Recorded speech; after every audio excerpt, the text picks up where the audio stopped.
Bienvenidos a un capítulo más de su podcast, Algo que Contar. El día de hoy también tenemos un gran invitado que quise que viniera porque creo que ha hecho demasiadas cosas, conoce a medio mundo y estoy muy emocionado y muy feliz de que esté aquí conmigo el día de hoy. Quiero presentarles con todos ustedes a Yabe Cruz.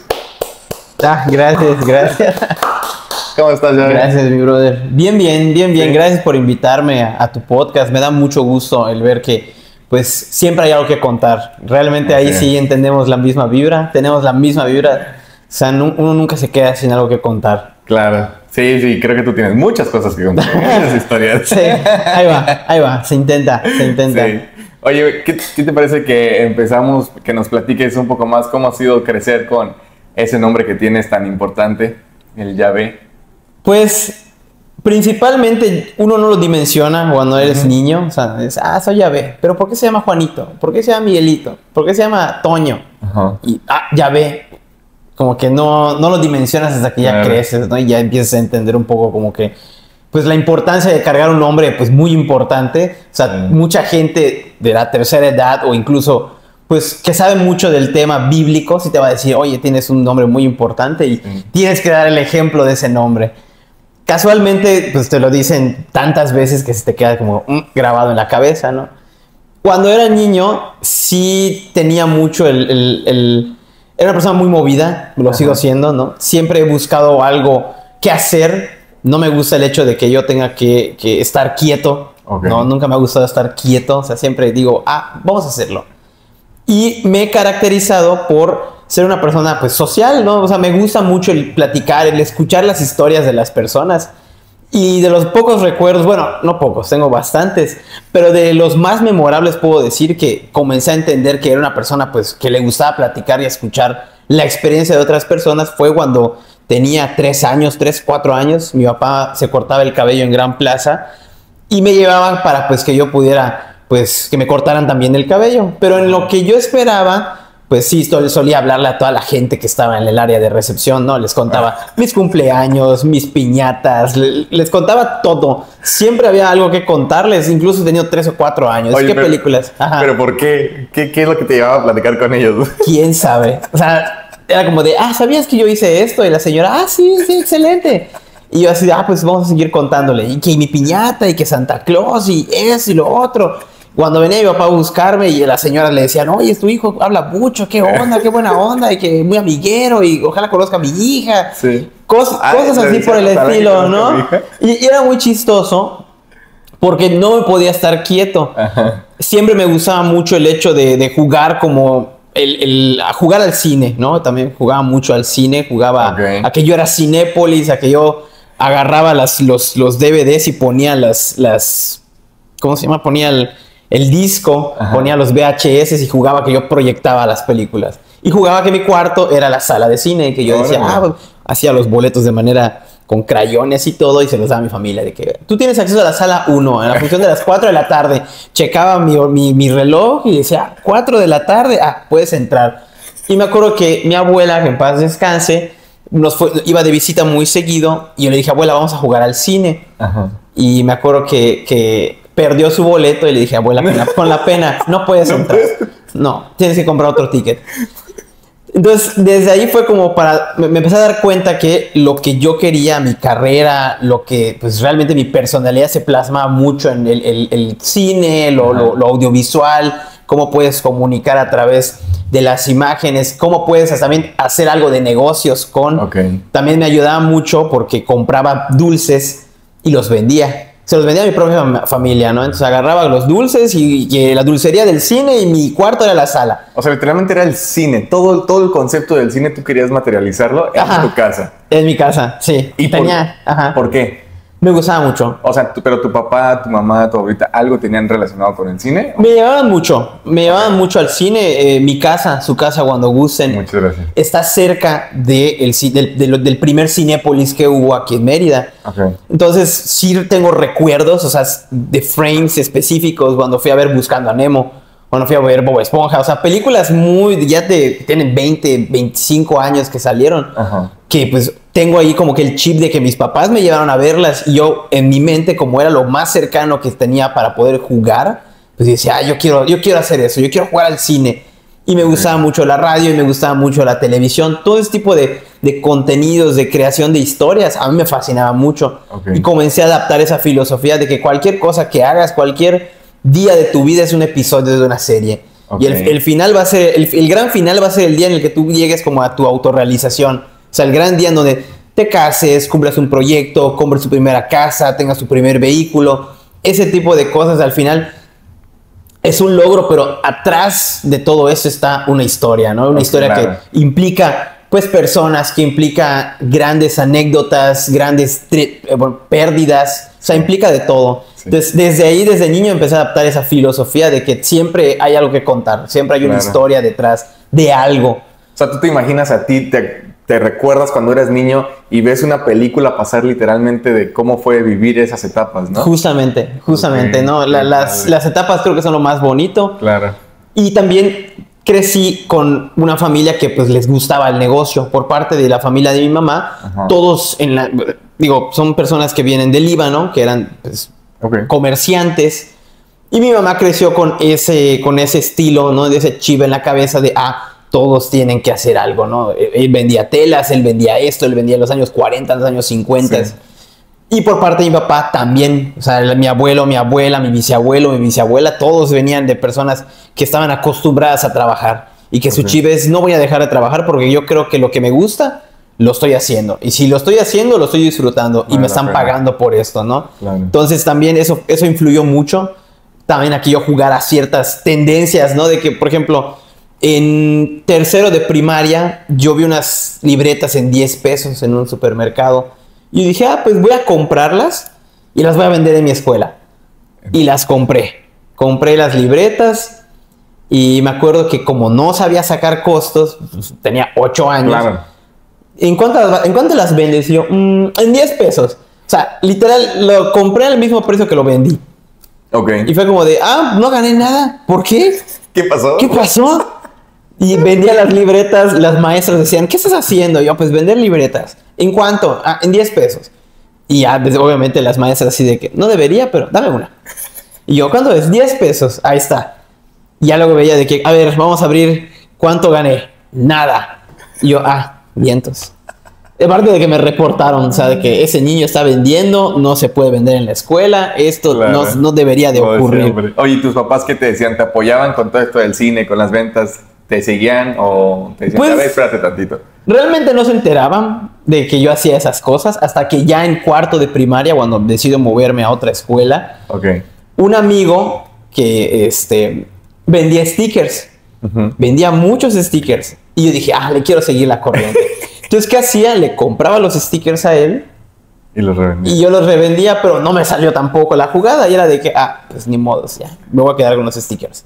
Nadie me los compraba hasta que nos mandaron a hablar a los dos a coordinación para llamarnos la atención de que estamos vendiendo en la escuela.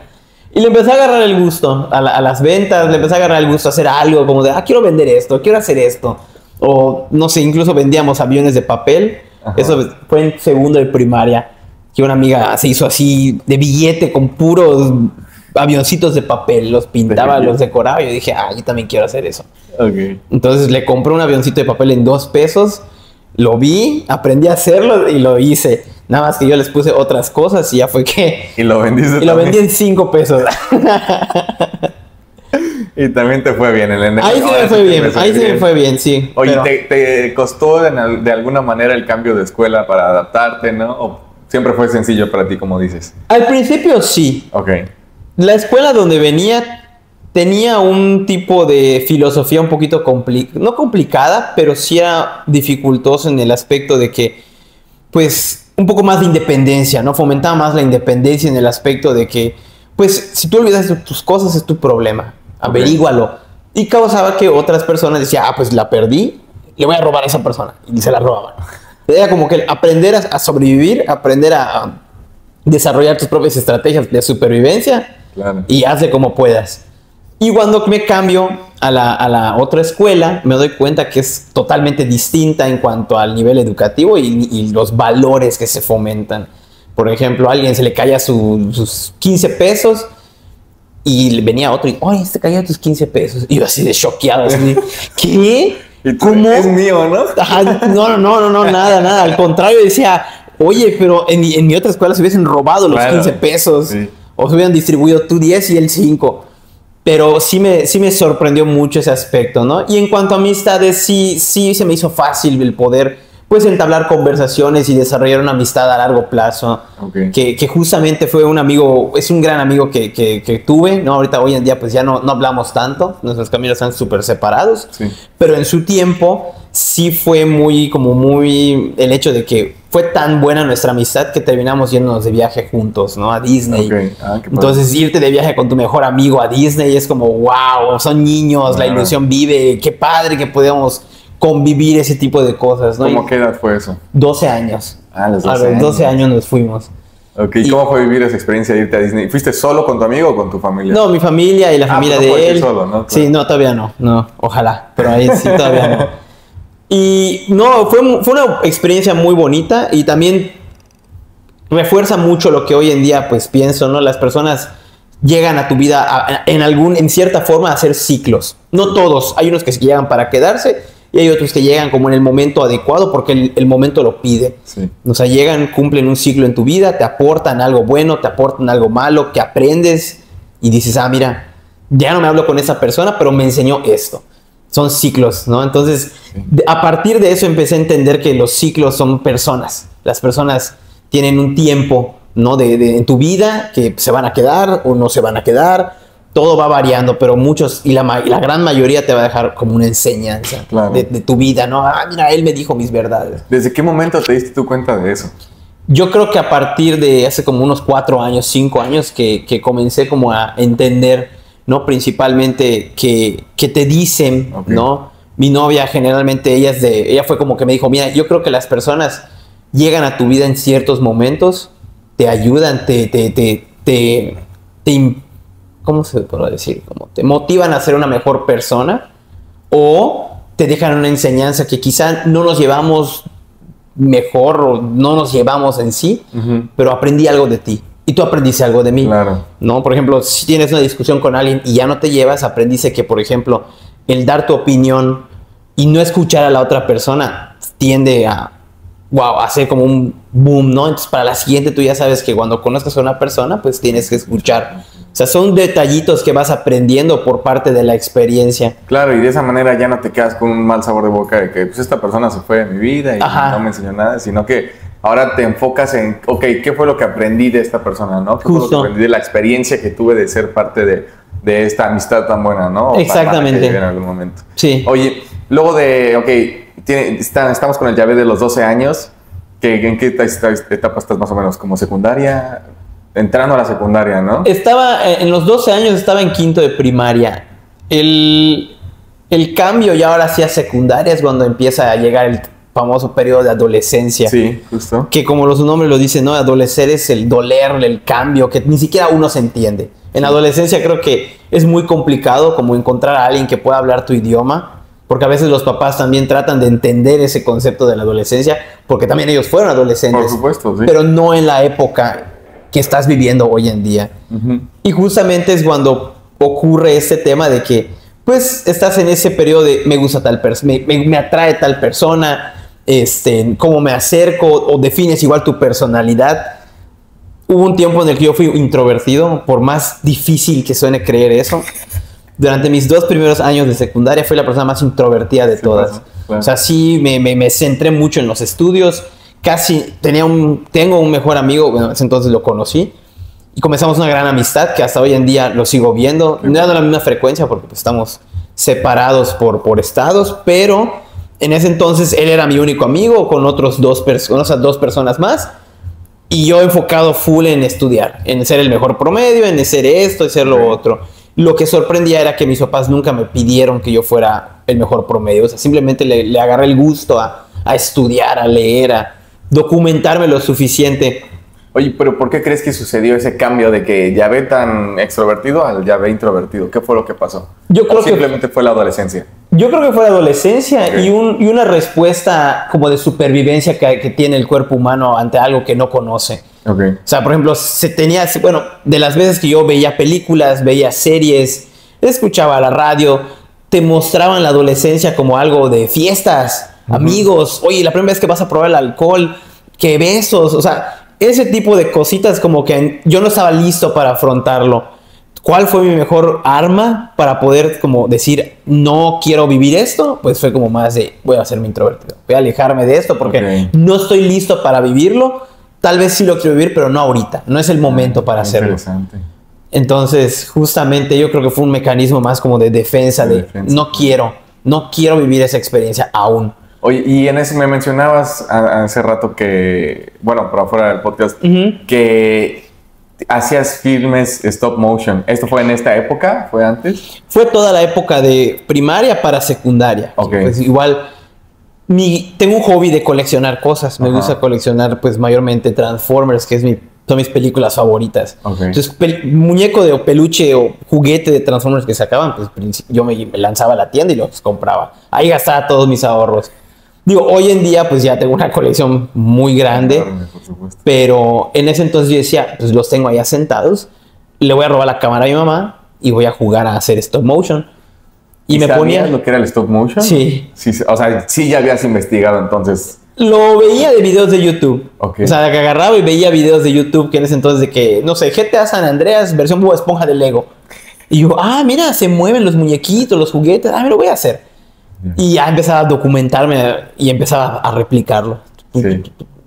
Y me acuerdo que sí llegué a quemar 2 o 3 cámaras por la velocidad que tenía que tomar las fotos para poder hacer que el movimiento de los peluches o los muñecos cobrara vida. Órale, tenías que demasiados clics, ¿no? Sí. En mi experiencia durante esa transición de primaria a secundaria, llevé clases de taekwondo, que era como mi desestrés. Espérame, pausa. Sí. ¿Ese taekwondo lo llevaste para buscar defenderte, por hobby, porque te hacían bullying, por hobby? Por hobby. Me encantaba, okay. O sea, me encantaba el ponerse el equipo de protección y combatir. Okay. Entonces, teníamos un maestro que es muy rudo. En ese entonces yo tenía 13 años, él tenía 23, 22 años. Okay. Y era muy rudo con nosotros, o sea, era de que cruel. Y les ponía apodos a cada uno, ¿no? Al niño más gordito le ponía jamón. ¡Wow! ¡Qué horrible! A mí me ponía, no sé si decirlo van a funar, lo decían judío. O sea, de que, oye, tú te llamas Yahvé, eres el rey de los judíos. Y yo, está bien. ¡Órale! Y a todos les decía apodos. Pero lo hacía en un plan como para alto rendimiento, ¿no? De capacitarte que cuando tú llegues a competir allá a nivel nacional, tú ya sepas a lo que vas. A este me lo voy a surtir, a este le voy a surtir, voy a llevar mi medalla. Y saber que todo el mundo te va a decir cosas, ¿no? Ajá. En un sentido así. Justo. Okay. Y es una enseñanza que no tal cual me lo dijo en ese entonces, pero sí estaba implícito. O sea, el tener que aguantar vara, aguantar todos los tratos que por ejemplo, nos llevaba a un estacionamiento de la inalámbrica en ese entonces, y llevaba a su perro y decía, ustedes van a trotar, no sé, 100 vueltas al estacionamiento un sábado en la mañana. Y decía, el que se atrase, suelto al perro para que los persiga. Obviamente lo decía para asustarnos, claro, porque el perro pues, era inofensivo, pero el perro también perseguía a todos. Entonces soltaba al perro y el perro iba atrás, corriendo. Y yo llegué a quejarme de él, de que es muy cruel, es muy mala onda y que no sé qué, hasta que ya la mamá del maestro, que también era la que administra administra el local, le dijo, a ver, es que el motivo por el cual hacemos esto es porque sabemos muy bien que la vida afuera no es sencilla, es difícil. Claro. Para los niños, pues cuando te encuentras a alguien que está haciendo el mal, o sea, está haciendo cosas que no debería de hacer, molestar a tus amigos, molestar a otras personas, pues tú tienes que, o una de dos, o aguantas, o le dices, ¿sabes qué? Tú no molestes a tal persona porque yo te pongo en tu lugar. Órale.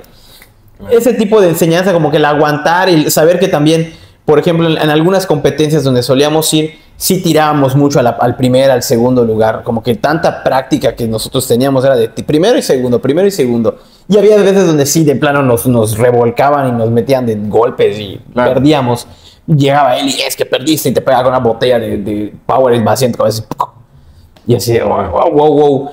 Y te enseña a ser más duro con algunas cosas, ¿no? Algunas cosas que no te dicen o no te enseñan a llevar. O sea, a veces como que un golpe de realidad, un golpe así, un poquito no sé cómo explicarlo, pero la forma en la que te enseñan de esa forma dura, a veces es un poco necesario en la vida, ¿no? Porque te enseña muy bien que no todo es miel sobre hojuelas, o no todo va a ocurrir como tú esperas, y que algunas cosas no van a ocurrir de esa forma en la que tú planeaste, no en la que tú esperas, sino en la que tú planeaste. Entonces, y es ahí donde dices, bueno, esto me enseñó a que yo tengo que ser lo suficientemente resiliente, de que pues te quedas como en el mensaje, ¿no? Independientemente de lo que haya hecho el maestro, o sea, de que cómo nos haya enseñado, y así muy rudo, sí te quedas con ese chip de, tengo que aguantar, porque sé que así es. Esto es un pequeño ejemplo de lo que puede ocurrir en un futuro, ¿no? ¿Y no crees que hasta cierto punto estás tendiendo a justificar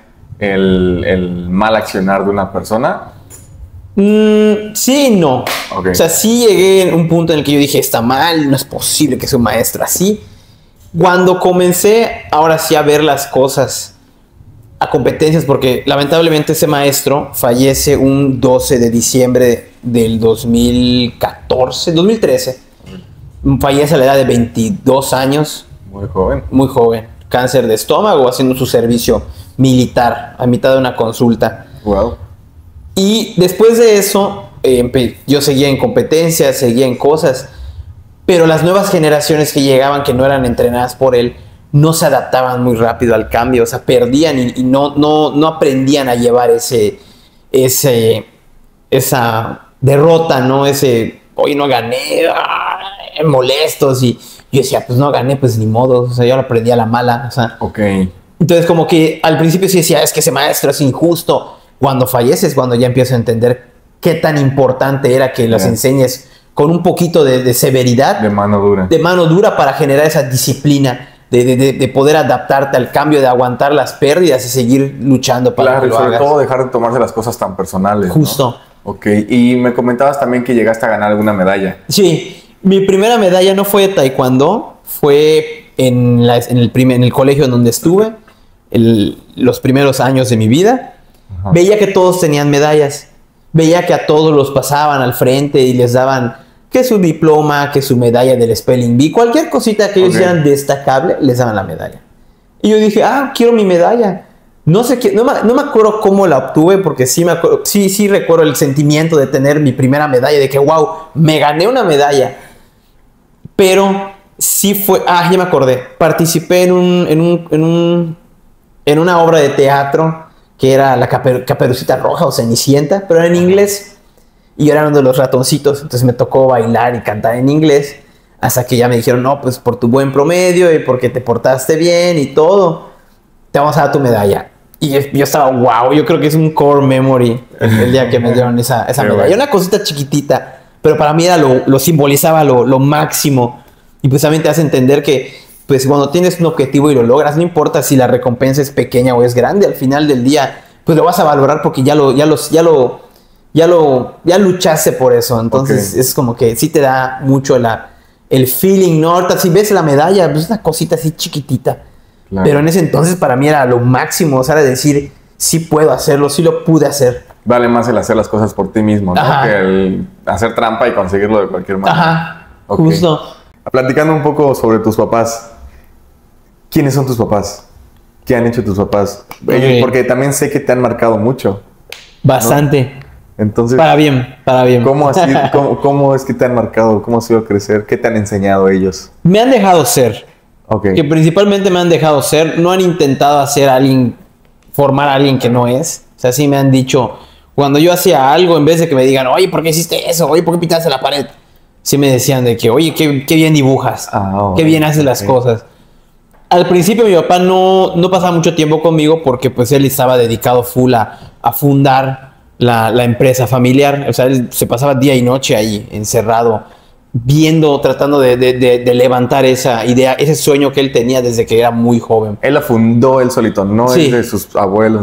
La empezó mi abuelo y la empezó mi papá, por temas ya de que, pues, digo, ya hubieron ciertas ahí diferencias, pues él agarra y funda la de la parte y mi abuelo se la da a mi tío. Y pues mi tío y mi abuelo dirigen una y mi papá funda la otra. Okay. Pero en ese lapso que él empieza a fundarlo, es donde ya la gran parte de algunas cosas importantes de la infancia, pues sí estaba un poquito complicado el poder estar, porque él estaba tratando de darle... Su objetivo era que no nos faltara nada. Claro. Y hasta el día de hoy puedo decir que, gracias a Dios, no nos faltó nada. pero hubo un tiempo en el que sí decías, mira, pues me hubiese gustado que estuvieras más cerca de mí, ¿no? Más conmigo. Conforme vas creciendo, vas entendiendo que pues era necesario. O sea, era más que necesario que pasara para que en un futuro pues yo ya pudiera, tanto mi hermana como yo, pudiéramos hacer algo también significativo y que pudiéramos aprovechar lo que se nos dio. Y hasta cierto punto igual cuando, si Dios quiere, pues devolverle incluso todo lo que ellos nos han invertido, el tiempo, el recurso, ¿no? La familia, todo ese tipo de cosas con las cuales estamos en deuda con ellos, poder devolvérselos de una u otra forma. ¿Y tu mamá? ¿Tu mamá trabajaba? Sí. ¿Era ama de casa? No, mi mamá trabajaba. Mi mamá estaba en el Cebeta 3 allá en Ixmaquil con mi abuelo. Es un bachiller. Mi abuelo tenía una plaza. Él era doctor, era doctor veterinario, era médico veterinario y encima daba clases. Entonces hacía de todo un poco. Y justamente él se especializaba sobre todo en el tema del ganado, ¿no? En toda esa zona de Ixmaquil, que es la zona como zonas ganaderas, él veía lo de la vacunación, la inseminación, todo lo que tuviera que ver relacionado con el ganado. Y mi mamá también como que sacó esa parte de sí quiero trabajar, pero quiero también hacer lo mío. Y mi mamá también comenzó a trabajar allá en el bachiller y ya la mayoría de la familia empezó a trabajar ahí. Hasta que ya pues nací y fue que mi mamá pues tuvo que dejar su empleo para poder pues cuidarnos en el tiempo que mi papá también no estaba en la casa. Porque él también estaba siguiendo sus sueños. Sí, exactamente. Entonces los dos, digo, mi mamá ahorita está retomando lo que pues quiso hacer siempre también. Está tomando una ¿cómo se dice? Una carrera en gastronomía. Ay, qué padre. Ahorita, qué increíble. Es la más grande de su generación, pero está muy contenta de poder llevarla. Vale mucho la pena. Qué padre. Qué importante el tener un ejemplo de que tus propios papás todo el tiempo se han estado superando, ¿no? Sí. Tanto tu papá como empezando su empresa y siguiendo sus sueños desde un principio, y tu mamá sí poniéndolos en pausa, pero todavía hasta el día de hoy siguiendo con esos sueños y continuando con la carrera que siempre quiso, ¿no? Sí, y algo muy, muy importante que aprendí es que se han dejado ser el uno al otro. Se llevan tan bien que se dejan ser, ¿no? Mi papá apoya a mi mamá apoya a mi papá, y así están. Sí han habido momentos bastante críticos en la pandemia. La empresa estuvo a punto de quebrar porque no éramos de primera necesidad. Pero nosotros, mi papá... Ajá. Tira el gol. ¿Cómo se llama tu empresa? Matpreo. Matpreo. ¿Y qué hacen en Matpreo? Ok. Fabricamos material de construcción. Viga, bovedilla, block. Entonces, para todos los que necesiten. Para todos los que necesiten. La verdad es que tenemos las puertas de la fábrica abiertas para todos. No tenemos muy burocratizado el proceso. O sea, todos pueden llegar a comprar la cantidad y las piezas que necesiten de acuerdo a su obra. Y esa es una de las visiones que comenzaron a llegar recientemente con mi integración al equipo. Ahorita nos cuentas más de eso. Claro. No te me adelantes. Sí, no. Spoiler. Pero si me estabas comentando que vino la pandemia y fue muy complicado porque no eran de primera necesidad. No éramos de primera necesidad. Mi papá cae en COVID. Tu papá le dio COVID. Le dio COVID. Estuvo a punto de fallecer. Wow. La realidad es que a nosotros nos mandan a San Crisanto, al puerto de San Crisanto, para exiliarnos, para mandarnos a un lugar seguro a vivir. A vivir a 100% hasta a vivir 3 meses, 4 meses vivimos en la playa. En lo que tu papá tenía. En lo que mi papá se recuperaba aquí en la casa en Mérida. Mi mamá lo atendía. Y había noches donde mi papá me decía a mi mamá que no podía respirar, que se le iba la respiración.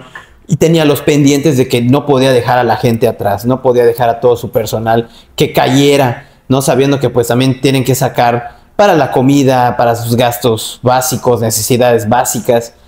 Que ocasionó que en su tiempo él sacó un préstamo al banco para poder sacar las nóminas. O sea, él se enredó con la finalidad de no despedir a nadie. Claro. O sea, él no quiso despedir a nadie de su personal porque él tenía la responsabilidad asumida de que no podía dejar que ninguna familia se quede sin comer. Entonces, porque él los conocía a todos. Él conocía a todos. Nuestros colaboradores tienen más de 20 años trabajando con nosotros. Entonces, pues el ver toda esa situación desde lejos, ¿no? Mi papá, pues crítico, la planta crítica, ¿no? Mi mamá, pues también estaba un poco decaída porque su mejor amiga había fallecido de COVID, que era una persona muy allegada a la familia. Digo, que nosotros llegamos al grado de decirle tía o mami, o sea, le decíamos de cariño como abuelita, como una abuelita adoptiva. Y falleció de la forma más sorprendente, porque justamente igual haciendo otro consejo que puedo dar, es que cuando tengas a tus seres queridos, pues aprovecha siempre el decirles que los quieres mucho, porque nunca sabes cuándo va a ser la última vez que los vas a escuchar. Y justamente con esa señora, que era la mejor amiga de mi mamá, pues me tocó hablar con ella como semanas antes de que le diera pues ya una embolia a causa del COVID, ¿no? Un derrame cerebral a causa del COVID, y falleció en su casa. Y me tocó hablar con ella y me dijo, oye, te quiero mucho, vas a ver que va a estar todo bien, no te preocupes, todo va a estar tranquilo, todo va a estar súper. Y ya de que a la semana o al mes, mejor dicho, al mes, me marca mi mamá desde Mérida, que estaba aquí, y ¿sabes qué? Falleció doña Carmita. Ay. Como que el afrontarlo solo, porque pues estaba en la playa, estaba, o sea, y tú decías, pues estás en la playa, la estás pasando súper. La realidad es que no, o sea, justamente ese mismo año venía el huracán Delta y el huracán Gamma. Fueron como 3 años en un año, ¿no? Sí. 3 huracanes en un año. 3 huracanes en un año y en plena temporada de pandemia. Y llegó Delta, llegó Gamma. Sí. Entonces había varias cosas ocurriendo al mismo tiempo, ¿no? Yo tenía que conectarme todos los días a la universidad. Okay. En Zoom, contratamos un internet en línea, o sea, le metimos ahí una tarjeta SIM para poder conectarnos tanto mi hermana como yo a las clases. Y yo decía, bueno, mi papá está enfermo, está crítico, la planta está crítica, falleció doña Carmita, fallecieron varias personas que apreciamos mucho. Y en ese entonces, me acuerdo que ese año igual terminé con mi novia. Okay. Y también para mí fue un golpe, o sea, fue wow. Claro. No, ¿Cuánto tiempo llevabas con ella? Un año. Llevaba un año con ella. Digo, hasta el día de hoy nos llevamos muy bien. Pero en ese entonces, pues sí fue como ese golpe de no tengo a nadie, ¿no? O sea, estoy solo afrontando todas las cuestiones que me tocaba escuchar por teléfono. Eran demasiadas cosas para un chavo que tenía que medirse entre la universidad, el estar lejos de casa, el estar solo con su hermana, el vivir solo. Sí. Era muchísimo. Sí, y justamente también mi abuelo paterno fallece. No, pues. Pero fallece durante 5 minutos. O sea, se fue 5 minutos. O sea, quedó crítico 5 minutos. Quedó morado, porque es lo que me alcanzaron a decir. O sea, ya no respiraba. Y como a los 20 minutos regresó. O sea, de que enfriega. ¿No? Y todos se quedan así. Oye, pero ¿cómo? Entonces, tu abuelito fallece y revive. Sí. ¿Qué pasó? ¿Por qué? También tenía COVID. Sí, le dio COVID. Él contagió a mi papá. Mi papá, por ayudarlo a él, contagia a mi abuela, contagia a mi papá y contagia a todos en la familia. Y eso mi papá decide, como le dijeron, si te vas a internar, no sales vivo. Y él decidió afrontarlo ahí en la casa. Claro. Bajó, quedó un esqueleto. O sea, cuando nos tocó volverlo a ver, luego de 4 meses, fue a la playa a visitarnos y era un esqueleto. Él fue a la playa por ustedes. Mi papá sí, cuando ya sale del COVID, cuando ya existe la vacuna y ya está todo un poquito más regulado, ya lo traen a la casa y de la playa y lo ven ya todo esquelético. ¿Y cómo fue que se recuperó? ¿Con la vacuna o...? No. Él dice cuando cuenta que es cuestión de la mentalidad, que la mentalidad sí influye mucho. Cuando tienes COVID, la misma ansiedad te empieza a comer vivo. O sea, puedes tener el síntoma más mínimo, pero estás pensando, me voy a morir, ya me dio COVID, y se murió él, se va a morir él, y se está muriendo, y ves ahí a los demás caer. Él lamentablemente perdió varios amigos en la pandemia, entonces como que el hecho de que, ¿qué va a pasar con tu vida? ¿Qué va a pasar con mis hijos, con mi familia? Cuando pase esto, ¿quién va a quedar con qué? O sea, ese tipo de cosas te van comiendo, o sea, la mente igual juega un papel muy importante en ese tipo de situaciones, sobre todo igual cuando es una situación crítica. También implica mucho el hecho de siempre estar como en manera positiva, porque también influye mucho. Entonces sí, él nos dijo que cuando le habían dicho que si él se iba a internar no la iba a librar, él sí sintió mucho miedo. Claro, sí, es inevitable sentir el miedo. ¿Y crees que hasta cierto punto el hecho de que estuviera pensando en la empresa, en todos sus trabajadores, en ustedes, en todo lo que tenía que mantener, ¿crees que eso lo ayudó a mantenerse vivo? Sí. ¿Que fue uno de los motivos para que pudiera seguir adelante? Sí, sí, justamente. Empresa.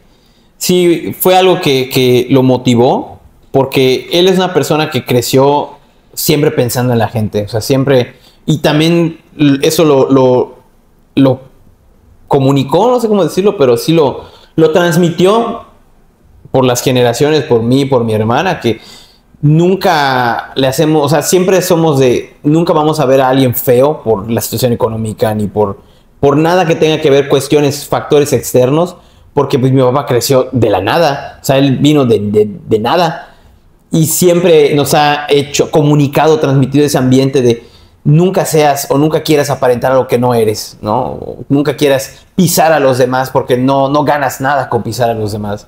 O sea, si puedes ayudar a alguien, hazlo. Y desde que yo era niño, mi papá sí me instruía mucho a ayudar siempre a la gente. Oye, ¿cómo fue? Ok, tu papá pasó por todo esto, pero Yahvé y tu hermana, ¿qué se llama? Salet. ¿Salet? Yahvé y Salet están en una casa en la playa, solos completamente.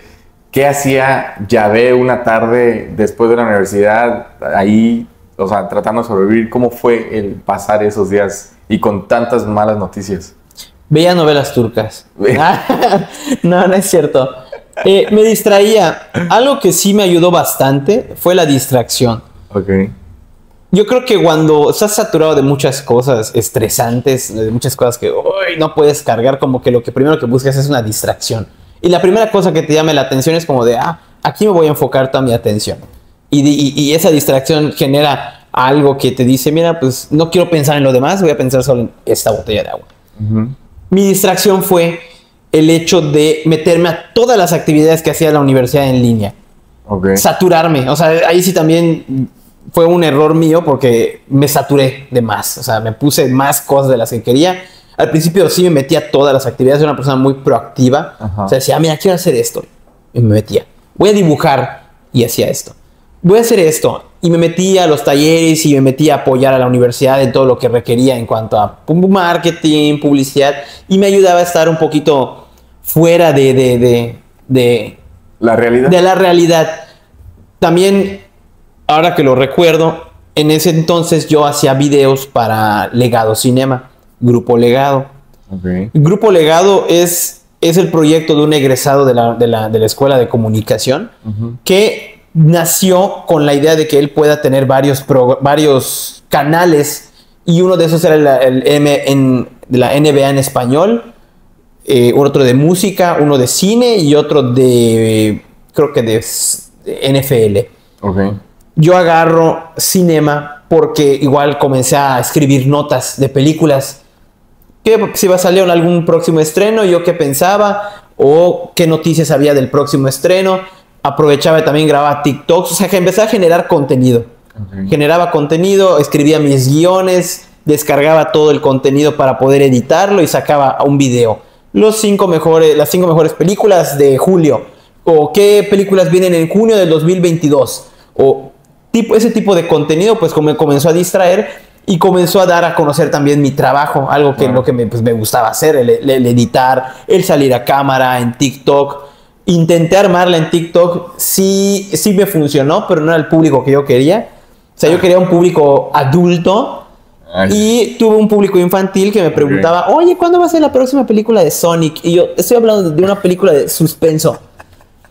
Entonces, como que decían, no quiero hablar con niños, o sea, no es mi público ideal.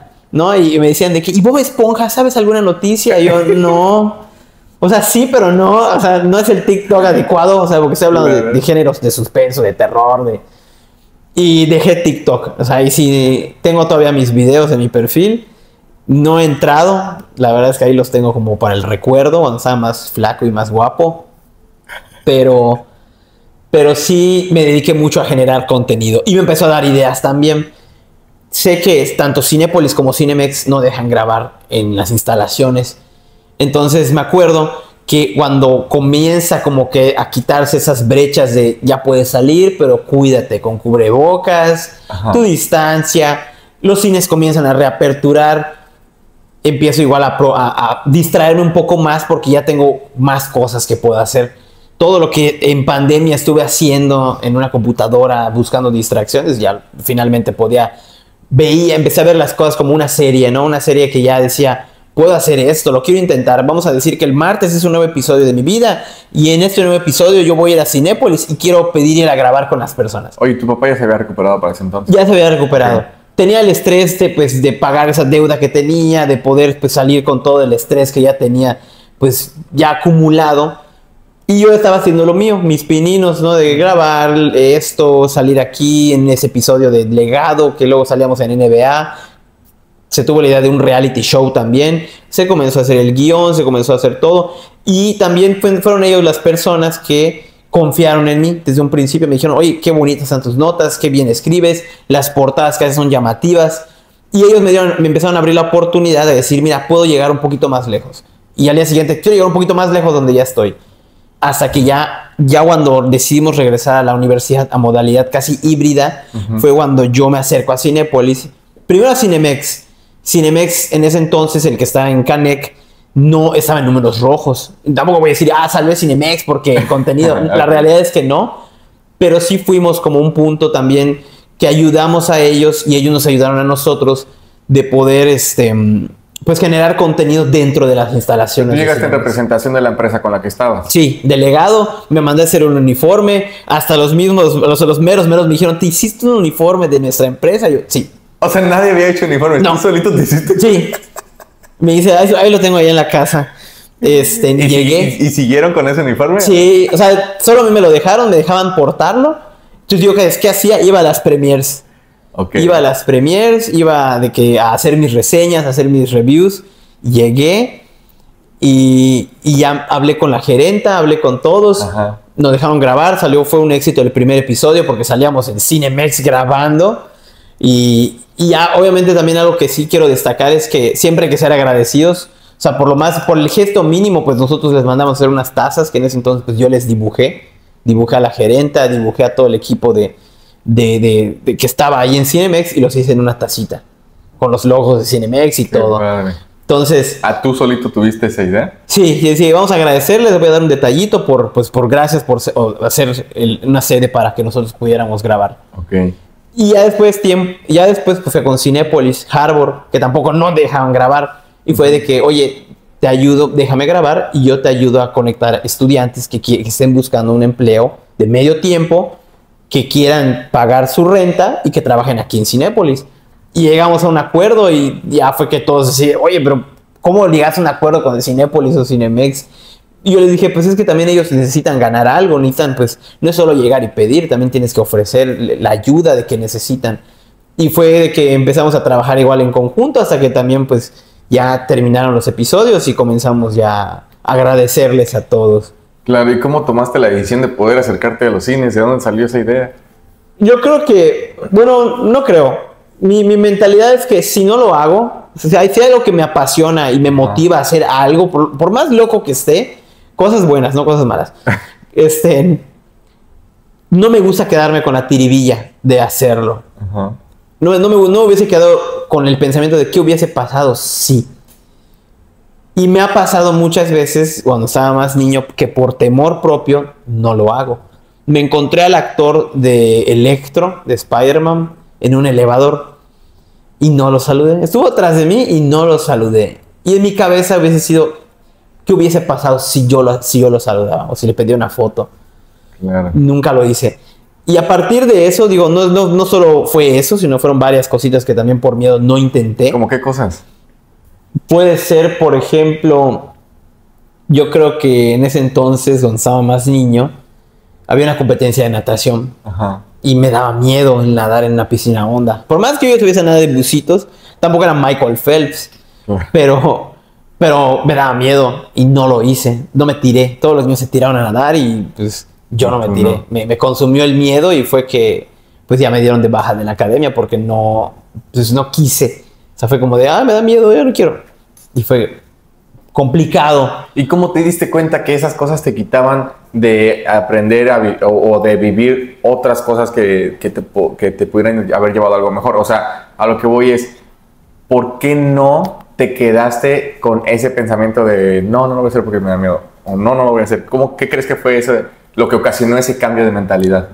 Hay un libro que estoy leyendo recientemente, estoy a la mitad, Y dice algo muy interesante, y dice, cuando consigues lo que quieres, es la vida premiándote, pero cuando no consigues lo que quieres, es la vida protegiéndote de algo. Okay. Entonces, sí, esa frase me pegó bastante, y yo creo que también cuando me he lanzado, me he animado a hacer las cosas que me retan a mí mismo, que digo, tengo miedo, pero lo tengo que hacer al chile, lo voy a hacer. Ves que o sale bien o sale mal.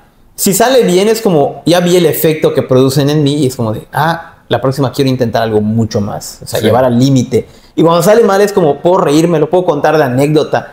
O sea, puedo reírme de mí mismo 5 minutos. Sí. Y una de esas cosas, me acuerdo que cuando, volviendo al flashback de pandemia, Ajá. un año después, como en finales de 2020, un amigo que compartimos todos en común, que es Elian, se acercó con la idea de los kits. Ok. Y él se acerca con la idea de los kits, él comienza como que a tener tenía la visión de poder llevar un negocio, de poder hacer esto. Y fue que yo le digo, le entro. Quiero distraerme también en mi búsqueda por la distracción. Ok. Dije, pues voy a ganar dinero, nos va a ir muy bien. Y es como que ya entre los tres, Emanuel, Elian y yo formamos como nuestro grupo de emprendedores que era Sigi Kids. Uh-huh. Y también eso me motivó a hacer mis playeras caricaturizadas. Most people moving to Merida waste at least 3 months trying to figure out neighborhoods, and they're still confused. Here is the smarter way. I actually created a relocation tour, 1 full day, where I show you the neighborhoods that actually fit your lifestyle, what your budget really gets you, the day-to-day life, schools, hospitals, cafes, and everything in between, so that instead of spending months guessing, you actually end the day, which is just 1 day, with clarity. I've actually had clients put down deposits at the end of this tour because they fell in love with the city. And I've also had clients that say, you know what, this city is absolutely not for me. The tour is $300 US. I only offer 2 per week, and it's designed for people who are serious about Merida and have other contenders who are trying to decide if Merida is the right place for them, and all through a realtor's perspective. If that's you, the link is in my bio, or you can send me a DM and I'll get back to you as soon as I can. Bye. Entonces vino tus emprendimientos. Sí. Primero el emprendimiento con Elian. Sí. ¿Qué hacían? Kits ¿Kits de qué? personalizados para empresas y exposiciones. La idea fue de Elian. Sí, y le fuimos dando forma. ¿Y cómo fue ese emprendimiento? ¿Funcionó o no funcionó? ¿Por qué lo terminaron? Ultra funcionó. ¿Y qué pasó? Elian se fue a estudiar a otro lado. Y por eso lo dejaron de hacer. Yo le había dicho, y si los llega a escuchar, yo le dije, tiene futuro. Ajá. Y me dijo, no, bro, ya va a pasar pandemia, ya no chambea. Y yo dije, el tema de los negocios es que los puedes readaptar. Sí. Si no funciona algo en un negocio, tienes 3 veces para poder reintentarlo de una forma diferente. O sea, es como un parámetro que se tiene en los libros de emprendedores, en los libros de startups, te dicen, si no funciona de esta forma, inténtalo de la siguiente. Ajá. Cambia el nombre, cambia el giro, cambia esto. Si no vuelve a funcionar, vuélvelo a intentar.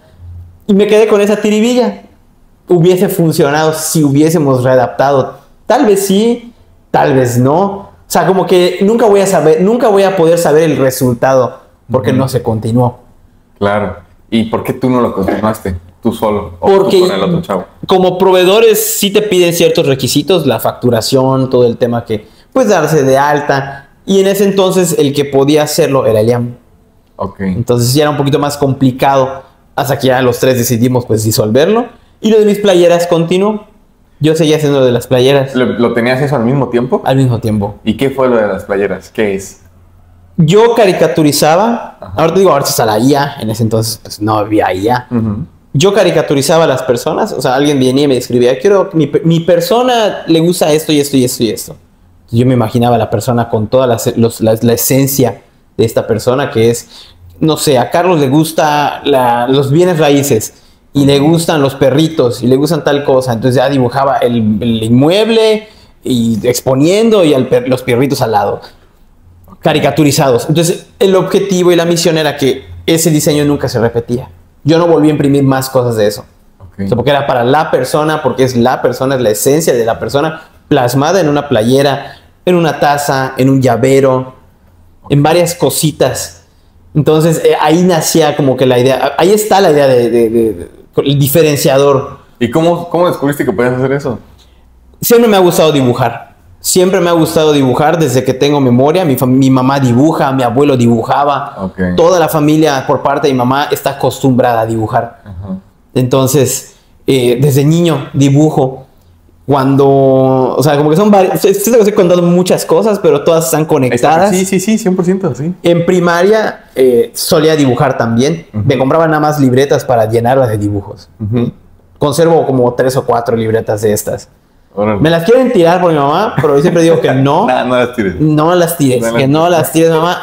Y cada vez que me siento nostálgico las abro. Y veo mis dibujitos ahí de 12 años. Y en secundaria, yo siempre había querido un producto Apple. Mi papá nunca me los habían comprado. No, nunca. O sea, ellos de que no. Cuando les pido un iPad, quiero mi iPad, quiero mi iPad mini, quiero mi iPad mini, quiero mi iPad mini. Me lo compran. Y lo primero que ellos piensan es: se va a poner a jugar. Se va a poner a jugar Subway Surfers. Se va a perder, ¿no? Se va a perder. Ajá. Cuando realmente descubro que hay aplicaciones para dibujar en el iPad, empiezo a dibujar. Paso de lo tradicional a lo digital. Y me obsesiono. Aprendí a usar Photoshop. Aprendí a usar una aplicación de animación. Y tenía 14 años cuando hacía eso. Entonces le empecé a agarrar el gusto. Tanto así que en la secundaria sí me llegué a acercar a los coordinadores y decirles: ustedes cada vez que hacen obras anuales, como de fin de año, que interpretan a una obra, dan folletos. Quiero diseñar los folletos. Y llegué un día y diseñé un folleto de esta obra y se lo mostré a la coordinadora. Ya ve qué padre está. Y te sientes así como: mira, es lo que estoy haciendo, que todo el mundo piensa que voy a estar perdido jugando, lo estoy utilizando para algo de valor. Estoy aportando algo. Y ya se convirtió en una costumbre que los folletos que se iban dando en el final de año de cada obra, como tercero de secundaria hacía su obra. Y luego los de segundo que pasaban a tercero hacían una obra. Okay. Entonces empezaban a dar folletos. Y yo ponía abajo: diseñado por Yahvé Cruz. Wow. Y ya cuando mis papás iban a ver las obras, veían ahí las pancartas luego diseñadas que hecho por Yahvé Cruz. ¿Y tus papás sabían o hasta que iban ahí se enteraban? No, ya lo sabían. Okay. Ya lo sabían, pero ya cuando lo veían, me imagino que como papá es como: oye, yo esperaba que te pusieras a jugar Candy Crush.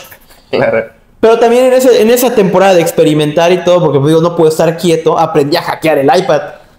¿Y qué hiciste? Juegos. Y decía: es que no quiero pagar por vidas en Candy Crush, quiero vidas ilimitadas.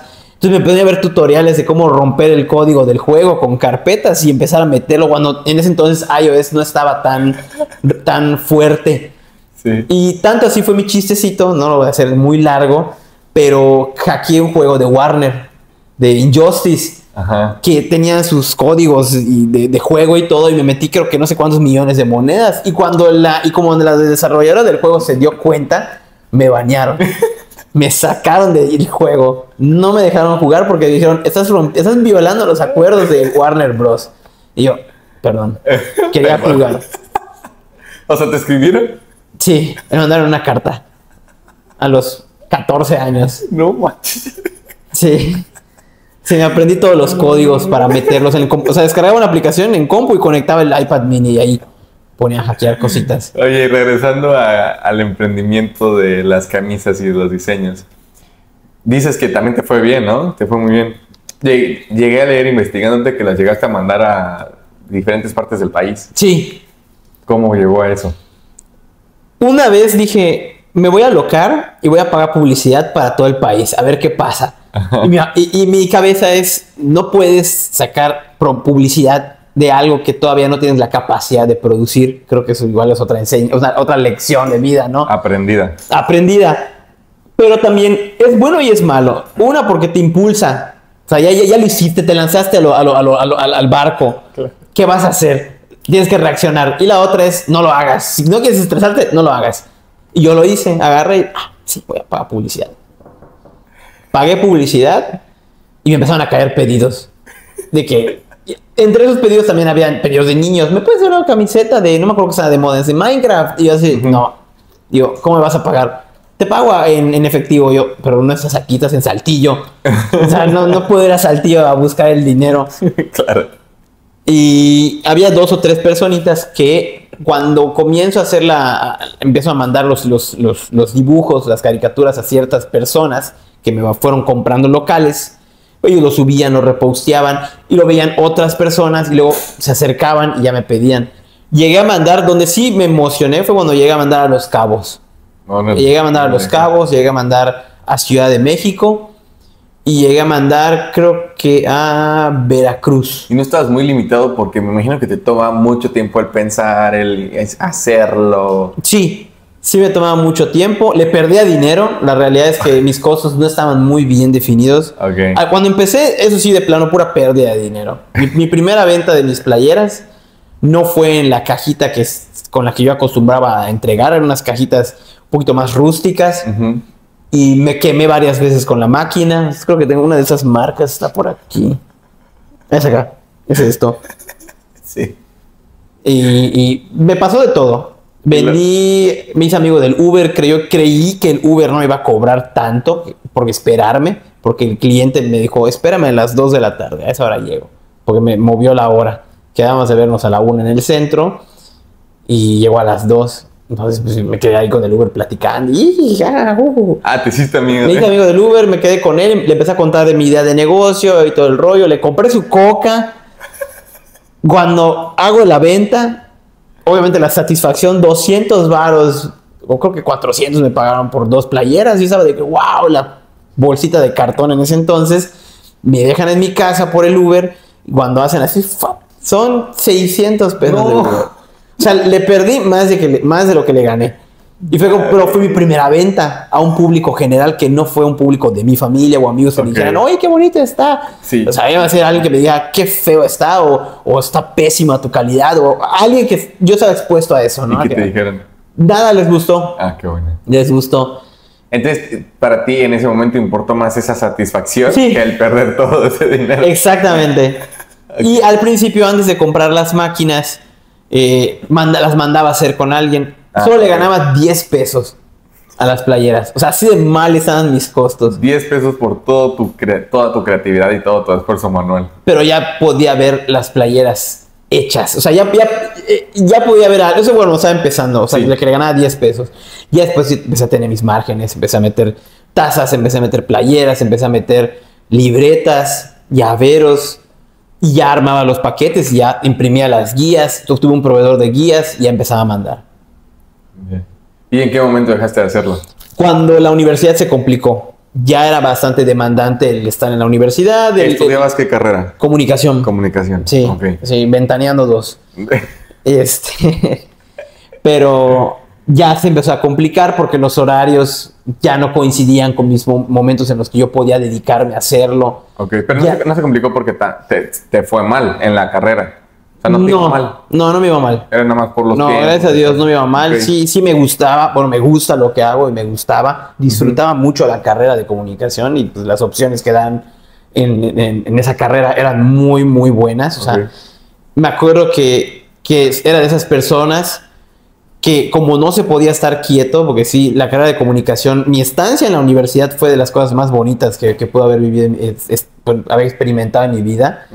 Porque cuando las clases terminaban, muchos optaban por irse a la plaza, por irse a tal lugar. Claro. Pero yo decía, voy a tomar fotos. Nadie me lo pedía. Y me iba a los eventos, al sorteo, a You Challenge, y me ponía a tomar fotos. ¿Con tu celular? No, con mi cámara. Con tu cámara. Hasta que ya ven que, pues, oye, ¿y esas fotos? Oye, mira, te paso estas fotitos. Me empezaron a conocer. Oye, ya ve, ahí fue una forma que me puedas apoyar con unas fotitos para tal cosa. Y yo, sin problema. Y comencé a agarrar experiencia. Igual es algo que se puede tomar como un consejo.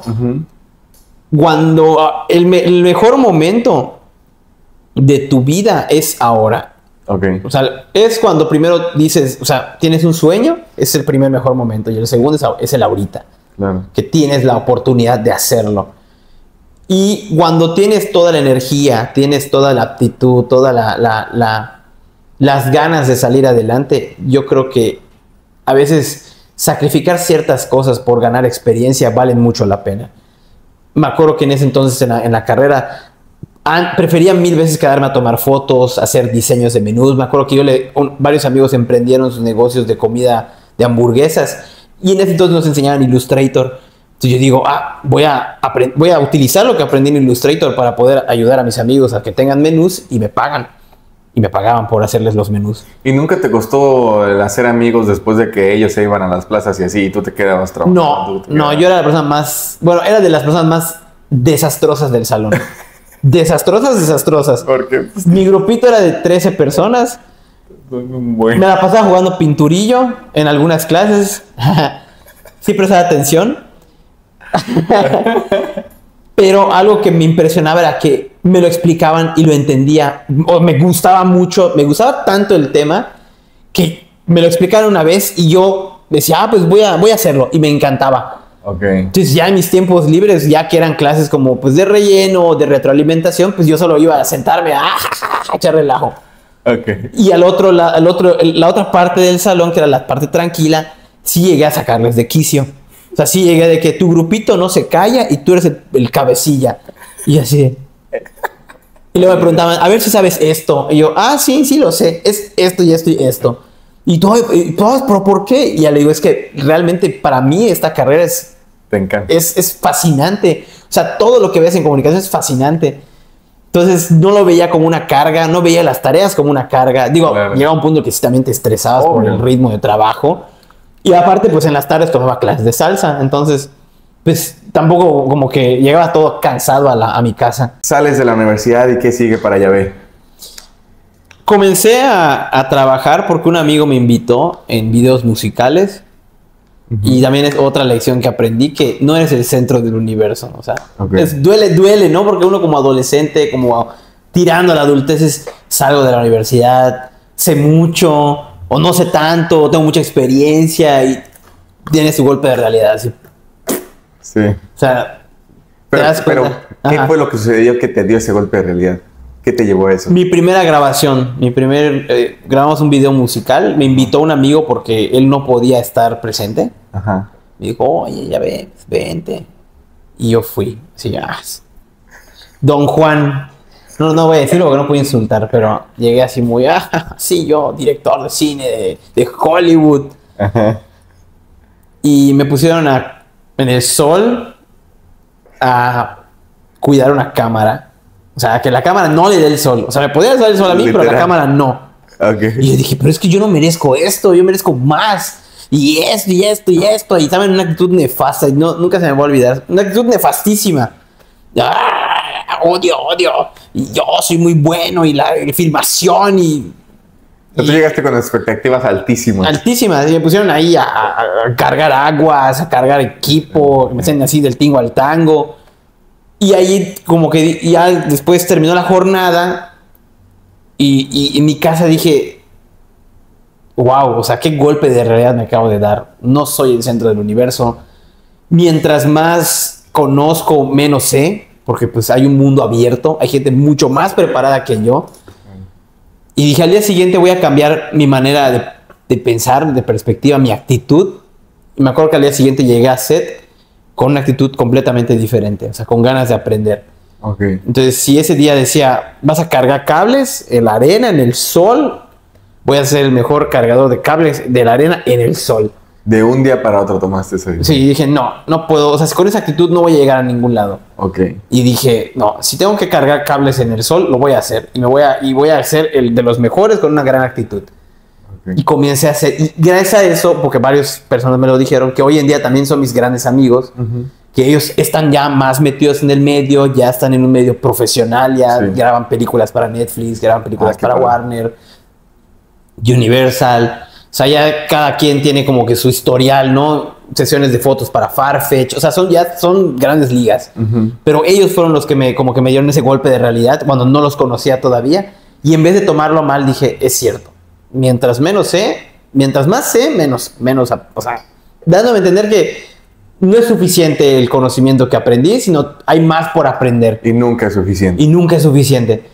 Y fue que ya me hice amigo de todos al día siguiente en el set y todos de que, qué buena onda, que no sé qué. Y ya cualquier cosa que yo no sabía lo preguntaba. Oye, ¿y esto para qué sirve? Tal cosa.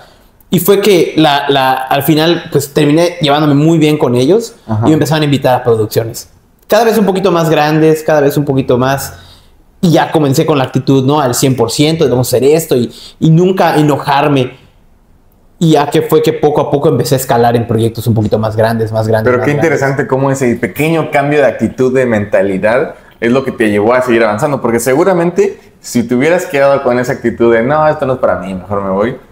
O sea, hubieras dejado de lado todo ese mundo que quizás ahorita te abrió las puertas para algo muchísimo más grande, ¿no? Claro. ¿Y qué fue lo que hiciste después? ¿Qué siguió? Mi última producción fue para la marca de autos GAC, que estaba entrando al mercado. Ajá. En Mérida. Aquí en Mérida, sí. A México, porque tienen de embajador a Mauricio Ochman, no sé cómo se pronuncia. Ajá. Pero de la experiencia más bonita y más retadora de mi vida en producciones ha sido el comercial de la tarjeta Nu. Ok. Que fue una transferencia bancaria. Ellos querían romper el récord. Y me acuerdo que eso fue de un día para otro. Un amigo me dijo, ¿sabes qué? Cancelaron tal persona. Y mañana a las 4 de la mañana estamos en una CISAL. ¿Te unes o no te unes? Y era un viernes a las 7 de la noche. Para amanecer sábado a las 4 de la mañana. Y me marcaron, ¿te unes o no te unes? Y vuelve a entrar ese tema de ¿qué pasaría si no hubiese ido? Me imagino que, bueno, por lo que veo es que toda tu vida has tenido dos puntos de vista muy fuertes. Como que el angelito y el diablito, ¿no? De que haz esto o no lo hagas. Ajá. ¿Por qué tomas la decisión de hacerle caso al de haz esto? Porque sé que me va a llevar a un gran aprendizaje. O sea, tarde o temprano me va a llevar a aprender algo. ¿Y nunca has tenido una tentación negativa? ¿O sí? Ajá. Sí, como cualquier persona, ¿no? Claro. Yo creo que sí me han dado como que luego de que no lo voy a hacer, no lo quiero hacer. No, pero no solamente en eso, sino que dirigirte hacia mentes negativos, no sé, digamos el alcohol, drogas, cosas así. Lo que sea. No, jamás ninguna de esas cosas. O sea, se te presentaron las oportunidades, pero nunca decidiste ir Sí, nunca decidí no. O sea, digo, ya al final de mi carrera, pues nunca había probado el alcohol como tal. Y fue que, pues me gustó la fiesta. Fue un tiempo, un corto periodo de tiempo donde pues conocí los antros, conocí las fiestas. Sí, dije, pues quiero quedar igual mareado por una vez en mi vida. Lo intenté, o sea, sí, no voy a decir que no soy un ángel, que un angelito. Y, ay, sí, ya ve. Sí. O sea, sí, y lo intenté, sí lo viví. Drogas jamás, eso sí no. Pero sí, de que las bebidas, los drinks, porque igual disfruto mucho de la mixología. Ajá. Y tengo como que en un hobby a largo plazo, bueno, mediano largo plazo, pues aprender a hacer cócteles. Comprar mi equipo de coctelería, las botellas y empezar a armar cócteles de colores. Y es como que en un futuro quiero hacer eso. Qué padre. Pero sí estuve tentado o sea, como tal de que no a drogas o alcohol, sino a comer. O sea, mi ansiedad era comer. La comida de cine para mí es hasta el día de hoy mi delirio. Tu perdición. Mi perdición. Pero en ese entonces mi ansiedad la manifestaba comiendo. No me llenaba. Comía, pedía el como más grotesco, no me lo gastaba. Luego, 15 minutos después me volvía a dar hambre y volvía a comer. Ese tipo de cosas. Sí me sentí tentado. Entonces, el tener tantas cosas por hacer, tantos movimientos, tanto lo negativo fue, o el impacto que tuvo en Yahvé, es en la ansiedad hacia la comida. Sí, en algunas cosas, sí. Okay. O sea, cuando las cosas no podía controlarlas, que también me tomó mucho tiempo de darme cuenta y poder entender que lo que no puedes controlar, ni moviendo cielo, mar y tierra lo vas a poder hacer. O sea, si no se puede, no se puede. Eso sí me costó mucho trabajo y esa fue la razón principal por las cuales me decía que yo comiera demasiado. Ahorita ya no me gusta comer, sí, pero sé que si algo no está en mi control o algo no puedo controlar, pues no sirve de nada desgastarlo o pagarlo con la salud. Claro. Pero ya la experiencia esta de trabajar en la tarjeta Nu, pues sí tenía ese chip, ¿no? De la ansiedad de no sé qué va a pasar mañana, no sé qué tan grande es la producción. Y la producción era gigantesca, o sea, trajeron a influencers, a varias personas, trajeron a Ari Tenorio, a Coreano Blogs, a Mau López, a uno que viaja por el mundo, creo que es Gabo o Rafael, no me acuerdo cómo se llama. Y trajeron a buzos profesionales, rentaron yates, rentaron lanchas, compraron un Starlink, compraron 2 iPhones 12 en ese entonces para poder sumergirlos y hacer la transferencia bancaria más profunda de la historia. Pero todo eso implicó una logística increíblemente padre, muy cansada, muy demandante. Y yo nunca lo llegué a ver como, no, lo estoy odiando. Como cualquier producción, sí llega un punto de como que de crisis, así de, ya de tanto estrés, de tanto no dormir, pues sí te pones a llorar así. Pero la experiencia fue muy bonita, sobre todo también estar conviviendo con tus amigos de las producciones, con toda la gente que pues ya conoces, a sus historias. Y eso también me ayudó a que uno de los chavos que ve todo el departamento de modas y arte me jalara para una producción de Farfetch. Y el currículum de él es que él trabaja con marcas de lujo, con Gucci, Ferragamo, Louis Vuitton, H&M, ¿en cuál más? Levi's, United Colors of Benetton. Él hace toda esa parte de arte, de cuando ellos vienen a grabar, a hacer sesiones de fotos que se pegan en las plazas, que se pegan en las tiendas. Él hace toda esa parte de arte. Increíble. Y trabajar para él fue increíble. O sea, ayudarlo a ver cómo se hace ese tipo de moda, de producciones de moda, llega el bolso más caro de Farfetch, tú lo estás viendo, cómo lo están posando, los comerciales. Yo creo que si no hubiese ido a Nu, nunca hubiese pasado esa parte. Claro. Porque no hubiese conocido a esa persona. Entonces yo creo que todo conecta con cualquier cosa. Entonces, bueno, digo, ¿qué hubiese pasado si no hubiese ido? Me hubiese perdido una gran oportunidad de mi vida. Supuesto. Y cosas que también son momentos difíciles cuando pues, llegas a un punto de estrés, del cansancio, pero ya lo vivido, lo bonito con la gente que quieres, con la gente de las producciones, con gente que está en tu mismo giro, no tiene precio. Oye, ¿cómo haces para manejar todo el estrés? Que me imagino que toda tu vida has tenido mucho estrés. ¿Cómo lo haces para manejarlo? Al principio me costó mucho trabajo, hasta el día de hoy me cuesta bastante trabajo manejar el estrés. Yo creo que también parte de lo que me ha ayudado a manejar el estrés es a pensar siempre en el resultado final. Okay. O sea, el que estoy haciendo algo, pero sé que algo, aunque ahorita no me dé resultados, sé que en un futuro me los va a dar. O sé que si ayuda a tal persona, aunque no me lo pague ahorita, sé que al final, ya sea la vida o Dios o la misma persona, pues va a dármelo de vuelta, ¿no? Tengo mucho esa filosofía de que siempre hay que dar, siempre hay que dar, siempre hay que ver por la persona que más lo necesita, ¿no? La persona que no, la más aislada, la persona que no, rezagada, todo ese tipo de personas. Hoy dije mucho la palabra persona, pero todo ese tipo de personas que no tienen las mismas oportunidades que las demás, sí merecen igual un momento como para que puedan tener o sentir las oportunidades, ¿no? Por ejemplo, puedo decir, un cerillito de la tercera edad, te pones a pensar, oye, ¿y su familia dónde está? ¿Por qué una persona de la tercera edad está trabajando de cerillito? Y no porque el trabajo de cerillito sea un trabajo denigrante, sino porque a esa edad pues uno debe estar conviviendo con sus hijos, con sus nietos, y los ves ganándose el pan de cada día. Entonces, ese tipo de cosas, yo soy muy de la idea de no hay que dejar caer a esas personas, no hay que dejar caer a nadie, que nadie se quede atrás, ¿no? Entonces, digo, toda mi familia ha tenido esa filosofía siempre de que nadie, ni la persona que menos se lo merece, o sea, te puede caer mal una persona, pero nunca puedes tocar temas como su salud, su religión, su situación económica, su familia. O sea, no juzgarlo. No juzgarlos por las cosas exteriores.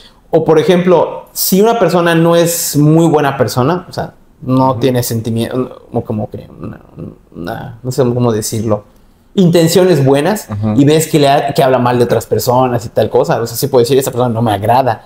Pero no me agrada por situación económica, sino por lo que está diciendo. Por lo que es esa persona. Lo que es la persona, nunca por tu económica, nada por eso. Entonces, sí tenemos mucho ese valor, ¿no?, presente en nosotros, en toda la familia, de que nadie se tiene que quedar atrás y siempre tenemos que brindar oportunidades a las personas que por lo menos no han tenido ese chance de poder hacerlo, no han tenido esa oportunidad de poder destacar. Y pues parte de esa metodología y de pensamiento de liderazgo es que está bien que tú brilles, está bien que uno brille, pero un buen líder también deja brillar a los demás, hace que los demás resalten. Y yo creo que ahí radica también la importancia, ¿no?, de todo esto. Hay una frase muy padre de Oscar Burgos que dice: el agradecimiento es la memoria del corazón. Creo que es una frase que te queda como que a ti o a tu familia perfecta, y que siempre el ser agradecido es que, no sé, es el recuerdo que se queda al corazón para toda la vida. Sí, es correcto. Ves, todas estas experiencias que has vivido, todos estos trabajos te han llevado a ser lo que eres hoy en día, y que entras a MatPreo o trabajas Sí. en MatPreo con tu papá. Sí. ¿Cómo ha sido esa experiencia? Una experiencia muy bonita, Ujú. como en cualquier camino. Es complicado al principio porque llegas igual con toda la actitud, ese cambio de chip de comunicación a ingeniería, producción, Claro. cosas de construcción. Y algo muy importante que voy a hacer, como que voy a poner ahí el post-it, ¿no? Post-it, sí. Post-it. Ajá. Hubo un tiempo en el que alguien de mi familia decía, voy a estudiar comunicación igual, ¿no? Yo decía, voy a estudiar comunicación y cine y radio. Y una persona cercana a mi familia dijo, yo también. Y nunca se va a olvidar el día que alguien de ellos dice, pues es que comunicación te vas a morir de hambre. ¿Qué le buscas? Te vas a morir de hambre y tal, tal, tal. Y como que le metieron Es lo que siempre se dice de comunicación. Sí, comunicación. ¿No tienes vocación? Estudia comunicación. Sí. Hasta rima. Pero yo creo que si lo disfrutas y lo haces con... O sea, te involucras más bien. Te involucras, lo intentas, no das el 100, das el 120%. La gente sí lo nota. La gente sí percibe ese esfuerzo. Entonces, cuando entro a MatPreo, ese cambio de chip de comunicación a ingeniería, digo, ya cuando entro sigo trabajando en producciones. Tenía 2 trabajos, aunado a que también la manera que yo venía así, muy cargado de ideas nuevas y esto y lo otro, que y mi papá decía, no, es que no puedes hacer esto, o sea, no funciona así. Ujú. Entonces, él tiene toda la experiencia y yo tenía toda la iniciativa y la energía. Claro, porque él viene de una escuela quizás de ingeniería o de todo ese mundo Sí. de los números y tú vienes de una escuela de mucho más creatividad. Sí, ¿no? le tenemos miedo a Excel. Claro. Entonces, Claro. cuando en 2022 es cuando entro, pero no entro porque el dinero, o sea, lo que me motivó al principio para entrar a MatPreo no fue el dinero, o sea, principalmente no fue el dinero, no fue el tema del reconocimiento familiar, que aplaudan y me digan, ay, hijo, qué bueno. Yo creo que fue más una vocación, porque MatPreo se iba a vender, o sea, íbamos a cerrar, se iba a cerrar la planta, y cuando se iba a cerrar, pues mi papá dijo así, ya no lo quiero, o sea, mis hijos no se van a sumar a este proyecto, ellos están haciendo sus propias cosas. Y estaba como muy cabizbajo, lo veía y yo decía, oye, pero tu gran sueño lo vas a culminar ahorita. Sí. Y él, por más en contra que estaba de no hacerlo, tenía ¿no? Tenía varias pendientes ahí, tenía varias cosas ahí que pulir y ya no veía de otra. Hasta que un día llego a la oficina y le digo, mira, no lo voy a hacer por dinero. Págame lo mínimo. Voy a aprender de esto y lo voy a hacer porque quiero un legado familiar. O sea, yo creo que para mí el reconocimiento mayor sería ver los cuadros de toda la familia, de quienes hicieron MatPreo esto, de quienes siguieron esas generaciones y todo lo que pudieron haber avanzado. Entonces, me acuerdo que en ese entonces ya le comenté a él, le voy a entrar. Claro, estaba afirmando igual que estaba aceptando que no iba a ser fácil el camino y hasta el día de hoy no lo es. Hay estrés, hay desacuerdos, hay temas que no cuadran, no hay personas que no se quieren sumar. O sea, te vas a topar de todo. Ujú. Y cuando yo le digo te voy a ayudar, empiezo a meter ideas. Ideas que no a todos en los departamentos les empieza a parecer porque están acostumbrados a un método tradicional. Claro. Entonces cuando yo llego le digo, mira, vamos a hacer esto, vamos a reclutar personal de esta forma y tal. Y me imagino que era muy difícil que te tomen en serio siendo tan joven. Sí, ¿No? completamente de acuerdo. No te toman en serio siendo tan joven. ¿Cómo le llamas la atención a alguien de 35 años? Obvio, Y tú sí. llevas un año en la empresa, tienes 23 años, 22, tenía 22. Y alguien de 35 años lleva 8 años en la empresa, ¿cómo le vas a decir que estás haciendo mal su trabajo? Claro. Y era de que, ups, perdón. A mí me regañaban. Pero también es parte de ser humilde. Yo creo que también eso es un factor importante, la humildad. O sea, yo creo que la mayoría que tienen papás empresarios o que sean de familia empresaria o sean emprendedores, la humildad juega un factor muy importante. Siempre he dicho que la mejor carta de presentación, o sea, no es la tarjetita de presentación, ni la vestimenta. Yo creo que la mejor carta de presentación es la humildad. O sea, siempre ser humilde. Es gratuito, no te cuesta nada y no tienes que hacer impresiones por tirajes, sino siempre vas a ser humilde de que cuando te digan algo vas a tener que escuchar, ¿no? Si hay alguien, por ejemplo, en MatPreo sí he aprendido de muchas personas, sí me han llamado la atención, Sí, la he regado también, claramente lo he regado miles de veces. Y algo que he aprendido también es que si alguien la riega, no tienes que regañarlo. O sea, es que aprenda de los errores y le dices, es parte de aprender. O sea, si estás aprendiendo, pues no estás fallando tal cual. O sea, pero y aquí entra, regresando también al tema de Yahvé de niño, cuando hacía taekwondo con su maestro que era muy exigente, y ahora está Yahvé siendo parte de Matpreo, y me dices que es importante el no regañarlo, pero también en ese momento tuviste este aprendizaje del ser fuerte. Sí. ¿Encontraste un equilibrio o hacia dónde te estás dirigiendo más? Yo creo que hay 6 tipos de liderazgo. Hay un libro que se llama Inteligencia Emocional en la Empresa, de Daniel Goleman, otro libro bueno, que habla mucho de esto, ¿no? Un buen líder tiene que tener mínimo 4 estilos de liderazgo, que es autocrático, democrático, coercitivo, si no mal no estoy, y hay otros 2 más que ahorita no me acuerdo muy bien. Y tú vas a sacar ese liderazgo dependiendo mucho de la situación. O sea, si es una persona que es nueva y falla, pues no los vas a regañar. Le vas a decir, mira, oye, no salió así, podemos hacerlo de esta forma. Podemos aprender. Si es una persona que ya lleva rato, pues le dices, oye, ¿sabes qué? O sea, está mal lo que estás haciendo, ya es la tercera vez que lo haces mal. Yo creo que no, o sea, hay que ver qué hay que hacer. Sí. Y ya como que marcas también esa pauta. Y ahí es donde tienes que decir, ¿sabes qué? Está mal, no funciona, ya te lo dije 3 veces, resuélvelo. O sea, es dependiendo mucho de la ocasión. Y en ese entonces, cuando entro a Matpreo, en el primer día en el que yo entro, mis papás fueron a ver a mi hermana a la escuela. O sea, estuvieron fuera de la empresa. Fuera de Mérida, fueron de Mérida. Y estuvieron, me dejaron a mí a mi suerte. Y yo no sabía ni qué era una bovedilla, ni qué era una viga, ni qué era entarimado, ni qué eran los conceptos que se abarcan ahí del día a día. No sabía qué era nada. Y me marcó un cliente, oye, entarímame esta y que no sé qué con bovedillas y qué tal. ¿Qué? ¿Qué estás diciendo? ¿Qué?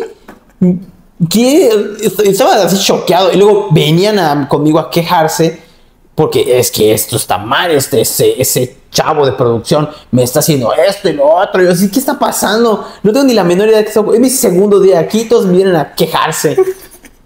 Conforme fui aprendiendo, me fueron pasando un montón de cosas también. Sí me llamaban la atención. Y no llegaba nunca llegué en un modo así de que es que soy el hijo del dueño, soy el jefe. Nunca llegué en ese plan. Al contrario, yo creo que el estar ahí es una gran responsabilidad porque no llegas como, soy el mero mero y se va a hacer lo que yo diga. No. Vas a estar así porque te tienes que ganar ese puesto y tienes que ganarte el respeto de las personas porque tú también tu trabajo tiene que aportar a las familias de ellos. Sean 10, sean 20, sean 30 personas. Hay en nuestro caso son 60 familias que dependen de las decisiones que nosotros tomemos y cómo manejemos la situación. Entonces, sí, desde que entré a Matpreo, como lo dice el libro también de Pleno, siempre hay que tener los pies en la tierra. Nunca hay que dejar es que gané 50 pesos de más hoy. No me mire la gente pobre. O sea, no. O sea, gané 50 hoy, quiero ver que los demás puedan ganar 50 más. O 50 entre todos. Si yo puedo, los demás también pueden. Si yo puedo, exactamente. Y algo también importante que me decían es que tú tienes todo para tener un buen sueldo. Y yo le digo, no necesito un buen sueldo. O sea, el sueldo bueno que se lo den a las personas principales de la operación. Toda la gente de la operación, dales el sueldo que yo debería de ganar. A mí dame el mínimo. Con el mínimo yo me adapto. Digo, hay ciertos gastos que también pues pasan. Claro. Y tengo que luego estresarme con Rappi, con todos ellos, pero principalmente estoy tranquilo porque sé que la fuerza de trabajo pues está ganando bien. Entonces igual esa parte sí me ha llevado muchas enseñanzas, ¿no? Y aprender sobre todo de la humildad, ¿no? O sea, no puedo llegar a dar órdenes a un lugar donde no me he ganado ni el respeto de las personas ni a trabajar en conjunto. O sea, necesito trabajar en conjunto y ganarme y demostrar que sí merezco eso y que de verdad puedo ser la mejor ayuda para que ellos puedan superarse a sí mismos y sus familias también. Claro, y hoy en día te estás apoyando en alguien, en tu novia, en todos. Yo creo que la verdad todos los amigos que he tenido, todas las personas con las que he convivido a lo largo de este año, la verdad puedo decir que ha sido un año muy bueno conmigo, gracias a Dios. Qué bueno. Que sí he podido conocer a otras personas, a conocer personas de bien, personas no tan de bien, pero que te dejan al final esa enseñanza, es ¿no? lo que hablábamos, sí. Sí, los caminos ¿no? Bastantes caminos se han abierto. Esperamos que en un futuro pues también podamos también retribuir, apoyar a esto. Y al final del día, saber que todas las personas tienen una historia que contar. Y eso es lo interesante. Para mí es como que también una parte que me motiva, el escuchar a las personas, el conocer gente nueva, escuchar sus historias, interesarse en ellos, ¿no? Saber que a veces hay gente que con escuchar a alguien, tú no sabes si esa persona, nadie la escuchó, si estuvo sola, si sus batallas las enfrentó solo, porque hay un dicho que dice, cada quien está librando una batalla que nadie conoce. Sí. O sea, una enfermedad, un divorcio, no sé, algo delicado, algo... O sea, por ejemplo, cuando estabas en la pandemia, en todo lo que estabas pasando y que te metías a todos lados, nadie sabía que estabas pasando por lo que estabas pasando con tu papá, con tu abuelo, con todos ellos. La gente veía en mis videos que yo ya salía contento, salía feliz, y video, y la película... Apagando esa cámara, yo tenía que afrontar una realidad distinta. Y ahora viendo hacia atrás, viendo todo lo que has pasado, todo lo que ya vea, los éxitos, los fracasos, todo eso, ¿qué opinas de lo que has hecho, de Yahvé, de tu vida? Que subí de peso. No, yo creo que no me arrepiento de nada. O sea, todo el camino me llevó a algo. Y podría decir que cada episodio de mi vida, cada día de mi vida fue un episodio diferente, con crossovers, cameos. O sea, lo divertido, ¿no? De que, oye, mis amigos del NBA conocieron a mis amigos de la prepa, y los de la prepa conocieron de la secundaria, y fueron de remix ahí, no sé. ¿Y no has pensado en hacer una película de tu vida? No, me sentiría muy egocéntrico, muy ególatra hacer algo así de que yo soy muy importante. Okay. Yo me gusta estar muy underground, como que muy tranquilo. Ahorita muy tranquilo, pero por mi personalidad sé que a veces me cuesta estar como que no pasar desapercibido. Porque, por ejemplo, hablo y ya alguien ya me reconoció y me dijo, es que no te callas. o eso es que ya siléncienlo, no sé. ¿Y nunca te han afectado esos comentarios? Sí. Sí, o sea, me han dicho de que es que eres una bola de confeti. Sí. Y yo así, sí. Claro, sí. Sí, porque llegas feliz, llegas a platicar, llegas a todo, y hay veces hay personas que te dicen cosas que te apagan. Sí. ¿No? Y ya no te sientes ni siquiera tú mismo alrededor de esas personas. Y algo chistoso que aprendes cuando pasa eso es que eres sarcástico contigo mismo, ¿no? Por ejemplo, me acuerdo que una vez una amiga, que me llevo muy bien, dijo de que así empieza la esquizofrenia, ¿no? Pero lo dijo en un tono así a algunos amigos y a mí. Porque yo sabía que así empieza la esquizofrenia. Entonces yo le contesté, sí, mañana me voy a internar. Ya sabes, o sea, de que, sí, mañana tengo promos. Vamos 2 por 1.